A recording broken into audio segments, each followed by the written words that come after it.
Hey everyone, welcome back to Great Northwest Weaponry. This is Thomas, and today we are looking at the VZ or CZ or Pistole Modell 27.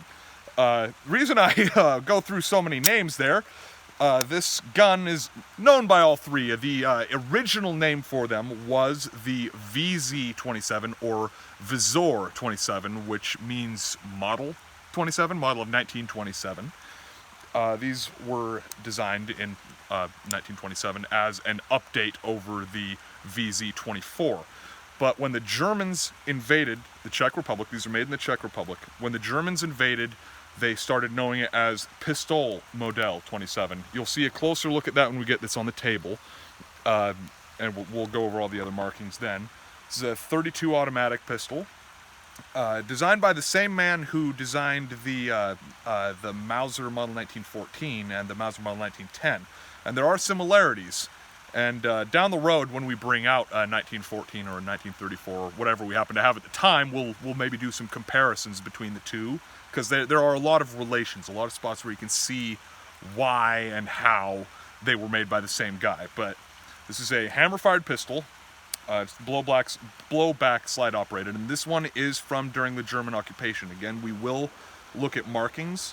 The German occupation of the Czech Republic really happened in March of '39. Some people put it at 38, but March of '39 it seems to be people's pretty round consensus of when these started being made for Germany and continued until '45. To the best of my knowledge, this is probably from sometime in early '44, because in late '44 and early '45, the quality took a massive dip, and you can see milling marks all over the gun.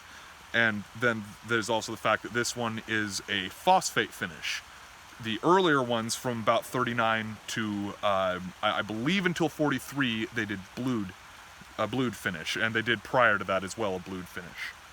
After the war, they changed the name to CZ for the commercial products. That is why people typically know this as the CZ-27, but VZ-27 is the actual military name for the pistol, or like I say, Visor 27, or however you say that. I have a very Americanized tongue. I do not speak whatever the Czechs speak. I'm guessing Russian or some derivative of it. But let's go ahead and take a closer look at this guy. So here we are. FNH Pistole Modell 27 caliber 7.65. FNH is the German denotation for CZ, or I think Česká Zbrojovka is the full name of that company, but again, Americanized tongue, not very good at saying Russian sounding words. But as the Germans did with all of their own companies, Mauser and Walther and Spraywerk and the like, they had a denotation for CZ as well when they occupied.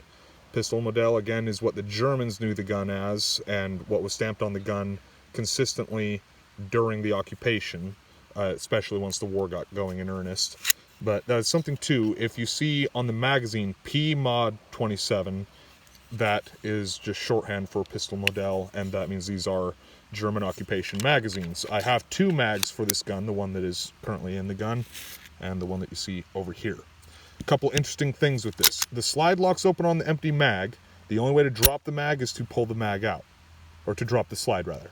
But then to drop the hammer, normally you should have to have the mag in, but it for some reason worked that time, but malfunction. But it is an old gal.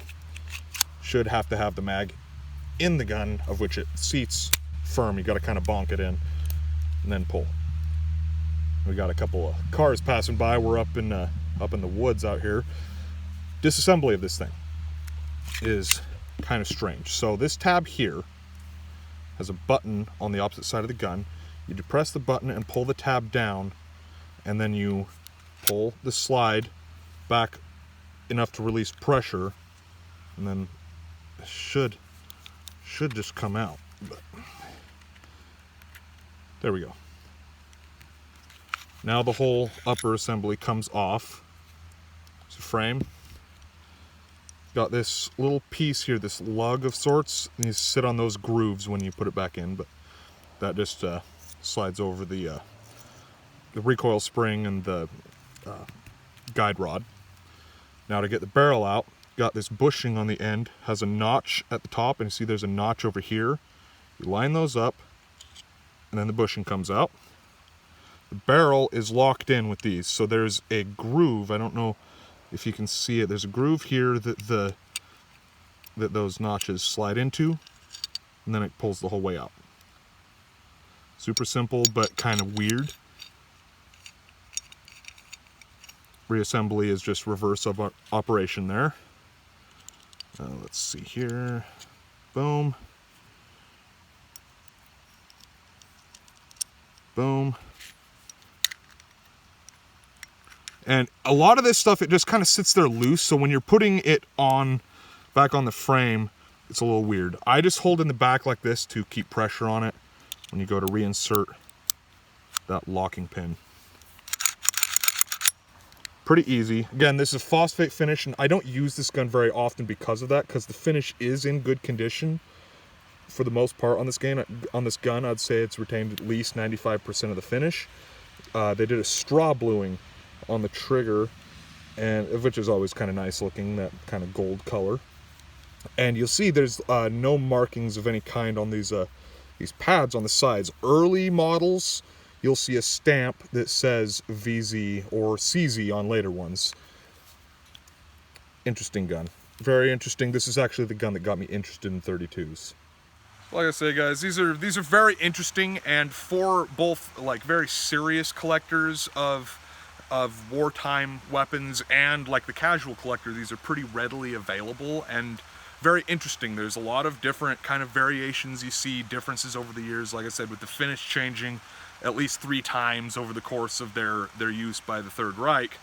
And then, you know, the differences in the early CZ or early VZs, later CZs.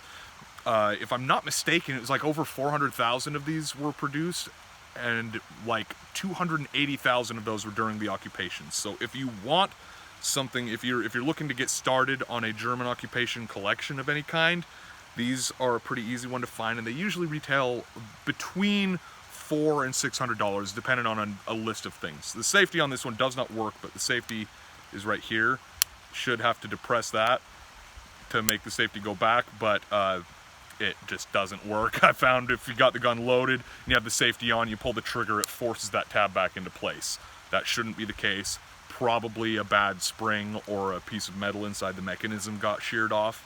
I haven't really dug into the safety yet to figure out that problem, but maybe someday. Maybe someday. Because like I said, this was the first 32 in my collection, kind of what got me rolling on that. So let's go ahead and put another mag through it here. This mag seats a little better than the other one does.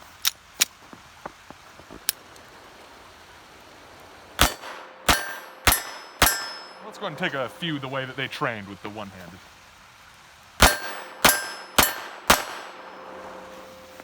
It hits pretty accurately. Like, we're only like 5 to 7 yards from the target. You know, this isn't long distance shooting with a pistol by any stretch of the imagination, but as we've gone over before, that is not what at the time was intended. These were meant for in-your-face shooting. You shoot the guy that is immediately next to you, basically, with a pistol. Otherwise, you use your rifle unless you are out of ammunition. And a further note on these, as far as not made in Germany weapons, these were the most prolific handgun, especially pocket pistol, but handgun overall for German use, especially on the Eastern Front. They used more of these than they did any other import. So again, that leads to the fact that they're pretty easy to get your hands on. I've seen them, I don't even know how many times, but I don't know that I've ever seen one as minty fresh as this one is. And you know, you got Waffenamt stamps at the beginning of the serial number on the top, on the barrel, and then your Waffen proof mark. I don't know what proof. That's no. We're gonna go and forget I said that. Proof mark on the frame. So, interesting piece. Hope you guys enjoyed the video. It's been Thomas with Great Northwest Weaponry, and I'll see you next time.